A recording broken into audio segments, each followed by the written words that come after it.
স্কুলের বইতে আমাদের ছোটবেলা থেকেই শেখানো হয় পৃথিবী বাঁচানোর দায়িত্ব আমাদের কাঁধেই। গ্লোবাল ওয়ার্মিং, গাছ লাগান, প্রাণ বাঁচানোর মতো কথা আমরা আজীবন শুনে আসছি। শপিং মলে আজকাল ব্যবহার হচ্ছে দুর্বল কাগজের ব্যাগ। সামান্য সবজির দোকানেও আজকাল 40 মাইক্রন প্লাস্টিকের ব্যবহার বাধ্যতামূলক। স্কুলে স্কুলে চলছে পরিবেশ দিবস পালন।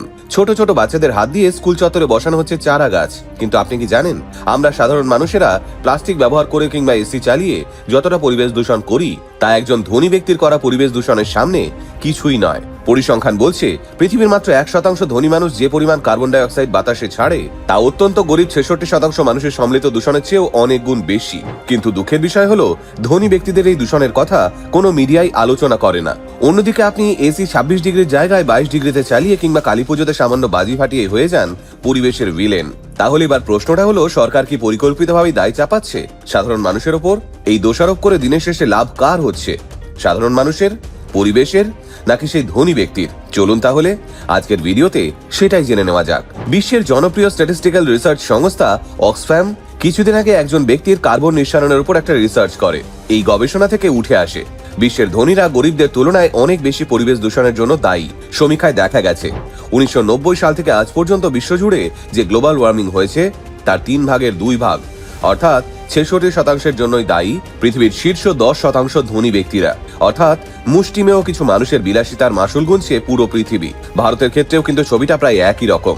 জাপানের research institute for humanity and নেচারের সমীক্ষা অনুযায়ী ভারতের সর্বোচ্চ ব্যয় ক্ষমতা সম্পন্ন 20% পরিবার একটি অত্যন্ত মধ্যবিত্ত ও গরিব পরিবারের তুলনায় 7 গুণ বেশি কার্বন নিঃসরণ করে। অঞ্চলভেদে এই পার্থক্য আরও বড়।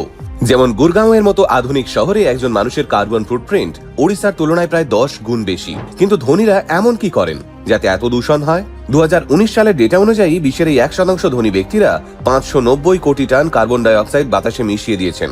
আর এর প্রভাবে প্রায় 13 লক্ষ মানুষ মারা যেতে পারেন বলে বিজ্ঞানীদের ধারণা। কিন্তু এখানেই শেষ নয়। এই 1% ভেতরে আছে আরও একটি এলিট গ্রুপ, যেখানে রয়েছেন বিশ্বের সব থেকে ধনী 12 জন বিলিয়নিয়ার। তারা সারা বছরে 1,70,00,000 কার্বন ডাই অক্সাইড তৈরি করেন, যা 21 লক্ষ সাধারণ পরিবারের 1 বছরের দূষণের সমান। ভাবুন তো, 21 লক্ষ পরিবার আলো জ্বালিয়ে, রান্না করে, গাড়ি চালিয়ে যা দূষণ করে, 12 জন মানুষ তাদের বিলাসিতা দিয়ে তা একাই উড়িয়ে দেয়। তবে প্রাইভেট জেট, বিলাসবহুল প্রাসাদ কিন্তু এই দূষণের আসল উৎস নয়। সবচেয়ে বেশি দূষণটা হয় তাদের বিনিয়োগে। অক্সফ্যাম বলছে একজন বিলিয়নিয়ারের ইনভেস্টমেন্ট একজন সাধারণ মানুষের তুলনায় 10 লক্ষ গুণ বেশি কার্বন নিঃসরণ করে। কিভাবে? কারণ তারা বিনিয়োগ করেন খনিজ তেল, গ্যাস, কয়লা খনি এবং ফসিল ফুয়েল শিল্পে। ওপর থেকে দেখলে মনে হবে এই কোটিপতিরা পরিবেশের কথা খুবই বেশি ভাবেন। প্রতি মাসে হয় গ্রিন আর্থ সামিট, প্রতি বছরে নেওয়া হয় নতুন নতুন পরিবেশ বান্ধব রেজলিউশন, কিন্তু আসলে সবই ভাঁওতা।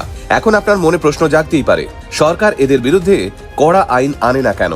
উত্তরটা খুবই সহজ। এদের পকেটেই থাকে আইন, পলিসি, প্রেশার আর লবি। বিশ্বের বড় বড় ক্লাইমেট সম্মেলনে ফসিল ফুয়েল কোম্পানির প্রতিনিধিরা থাকেন সব থেকে বেশি। তাদের প্রধান কাজ থাকে পরিবেশ রক্ষার আইন দুর্বল করা, পলিসি বদলে লাভবান হওয়া আর মুনাফা ধরে রাখা। পৃথিবী ডুবলে ডুবুক, মুনাফা যেন না ডুবে। তাই গাছ লাগানো অবশ্যই জরুরি, প্লাস্টিক বর্জনও দরকার, কিন্তু সেটাই যথেষ্ট নয়। পৃথিবী গাছের অভাবে সমস্যাই নেই। ভুল নীতি, অপ্রতিরোধ লোভ আর অদম্য মুনাফার পিছনে ছোটা মানুষের কারণে আজ পৃথিবীর এই অবস্থা। আপনার কি মনে হয় এই ব্যাপারে? শুধু গাছ লাগিয়ে আর এসির তাপমাত্রা কমিয়ে দিলেই কি বিশ্বকে বাঁচিয়ে ফেলা যাবে? কমেন্টে লিখে জানান আমাদের।